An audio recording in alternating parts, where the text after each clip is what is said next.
బసిరెడ్డి మనుషుల్ని కిలో రాయితో కొట్టి చంపాడు. ఆ కోపంతో బసిరెడ్డి నారపరెడ్డి తండ్రి తిమ్మారెడ్డిని పొడిచి చంపాడు.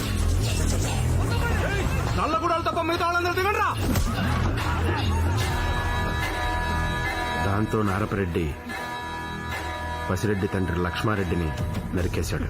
మీ అయ్యట్టంటోండి రెడ్డి. వెళ్ళి మా అయ్యతోనే మాట్లాడుకో.